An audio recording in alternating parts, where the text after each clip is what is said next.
আজকে অভাবে পড়িয়া দেখেন আপনার আর ভাই নেই।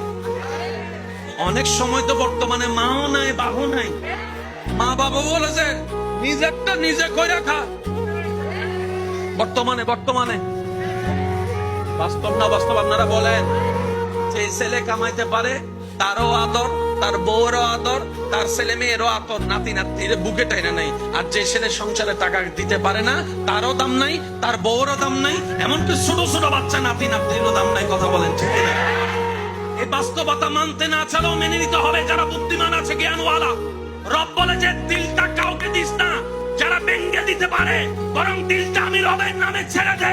আর আমি রব তেমন দয়াবান, পৃথিবীতে বাঙ্গা জিনিসের দাম থাকে না, কিন্তু তোর বাঙ্গা হৃদয়ের দাম তোর মার কাছে না থাকলে, বাবার কাছে না থাকলে, ভালোবাসার মানুষের কাছেও না থাকতে পারে, কিন্তু তোর বাঙ্গা হৃদয়ের দাম আমি রবের কাছে 24টা ঘন্টা আছে। সেজন্য দিলটা সবসময় দিতে হবে কাকে? একটু জোরে বলেন, আরো জোরে। বান্দা হিসেবে দিব আল্লাহকে, উম্মত হিসেবে দিব নবীকে।